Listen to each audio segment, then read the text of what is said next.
Hi, and thank you for visiting my channel. For more information, kindly subscribe and follow. Now let's get started. Randy Orton and Roman Reigns are the biggest stars on the WWE SmackDown roster. The latest episode of the Blue brand saw a marginal increase in the show's viewership. SmackDown's viewership slumped amid Roman Reigns' return last week. The program only reported 1.494 million viewers on September 20th. The show's latest edition reported an increase in viewership after 2 weeks of slump. According to Programming Insider, the September 27th episode of the show scored 1.568 million viewers on the USA Network. The increase came at a time when Reigns was absent from the show, while Randy Orton made his return after skipping on September 20th. The Viper was present in a couple of segments on the show, and according to the report, both segments also had the highest viewership on YouTube. Friday's episode posted a 0.45 rating in the 18 to 49 demographic, the same as last Friday's 0.45 rating. The show finished second on cable, trailing the college football game between Virginia Tech and Miami on ESPN, which drew 3.259 million viewers and a 0.93 demo rating. WWE and USA Network hope to see a rise in ratings in the coming weeks. This will help the two companies' partnership thrive on Friday nights after Monday Night Raw's move to Netflix from the USA Network. WWE fans could see Roman Reigns and Randy Orton team up soon. WWE could book a massive match for the Survivor Series, War Games PLE. The Bloodline is on a rampage, and Roman Reigns could assemble a team to take down Solo Sikoa and his men. The OTC will compete with Cody Rhodes to face Solo Sikoa and Jacob Fatu at WWE Bad Blood. Things could escalate from there, and Roman Reigns could look towards a few stars who see the Bloodline as their enemies. Randy Orton and Kevin Owens could join Reigns in his fight against Sikoa's Bloodline at Survivor Series as they see the heel as a common enemy. It would be great to see the four top SmackDown stars assemble to take Solo Sikoa's Bloodline down. WWE has some great storylines built on both Raw and SmackDown. Triple H and his creative team are doing an excellent job of moving both brands forward in 2024. Fans will likely get something bigger in the coming weeks. It was a quiet period on WWE SmackDown. The Tribal Chief, Roman Reigns, had been absent for several weeks, leaving a noticeable void at the top of the card. With the reigning Universal Champion gone, the Blue brand struggled to maintain its usual buzz. Viewership dipped, the energy in the arenas waned, and WWE executives knew they needed something big to reignite SmackDown's momentum. Little did the fans know, a legend was waiting in the wings, a Viper, ready to strike. Randy Orton had been out of action for over a year due to a severe back injury, with rumors swirling that his career might be over. Fans speculated, wondering if they'd ever see the 14-time world champion perform an RKO again. But Orton had other plans.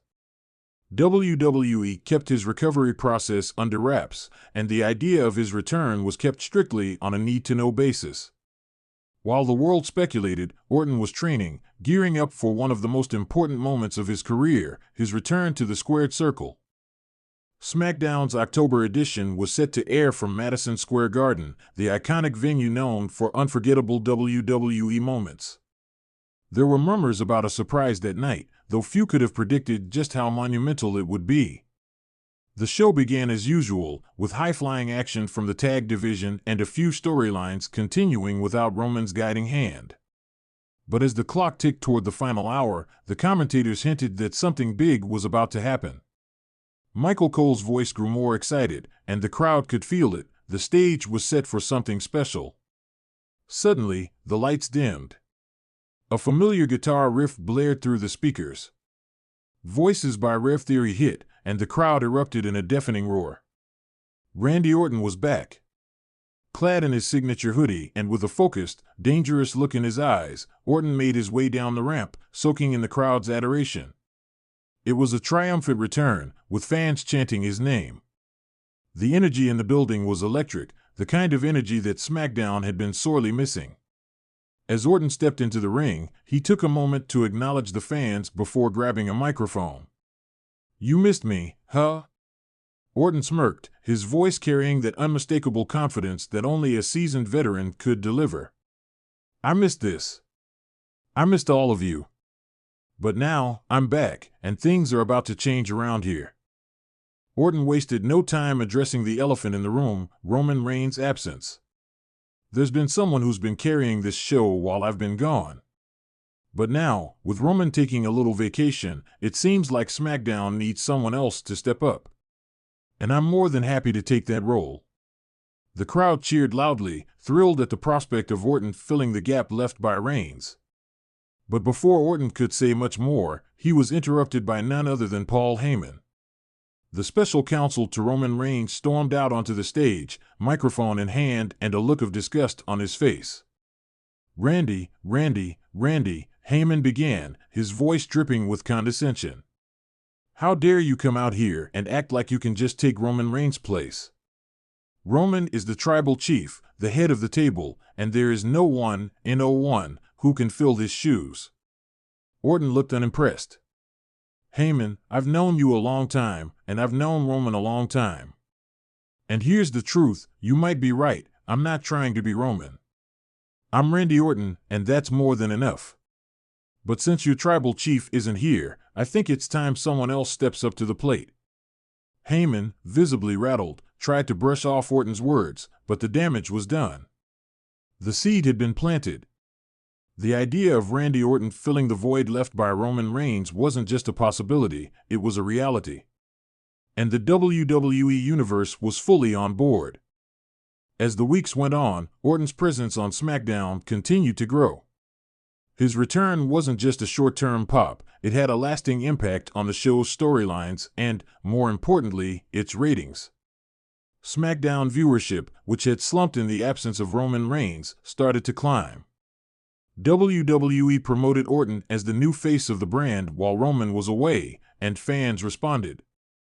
The Viper had always been a top draw, but his return from injury brought a new level of intrigue. His veteran status, combined with his still unparalleled in-ring ability, made him the perfect bridge between the old guard and the new generation of talent rising through WWE's ranks. Orton quickly found himself in a feud with some of the brand's top heels, including Solo Sikoa and the Judgment Day's Dominic Mysterio, who had made the jump to SmackDown in recent weeks. The tension between Orton and Sikoa, in particular, became a focal point of the show, with Solo acting as Roman Reigns' loyal enforcer in the tribal chief's absence. The two engaged in brutal battles, with Orton using his experience and cunning to outsmart the younger, more powerful Sikoa. It all built to a major showdown at the upcoming pay-per-view, where Orton and Sikoa would clash in a high-stakes match that promised to determine the future of SmackDown. Would Solo solidify his role as Roman's enforcer, or would Orton reclaim his spot as the brand's top predator? Behind the scenes, WWE executives couldn't be happier. Orton's return had not only reignited the fans' interest in SmackDown, but it had also given them a much-needed boost in the ratings. The numbers told the story. SmackDown was back to being the must-see show on Friday nights, and Orton was leading the charge. As the pay-per-view approached, fans speculated about Roman Reigns' eventual return and whether Orton's rise would lead to an inevitable clash with the tribal chief. The seeds of a major confrontation were planted, with Orton's new role on SmackDown creating the perfect storm for when Roman inevitably came back to reclaim his throne. For now, though, Randy Orton was content to sit atop SmackDown as its reigning predator. And with the Blue brand's numbers climbing week after week, it was clear that the Viper's return had given WWE the shot in the arm it desperately needed.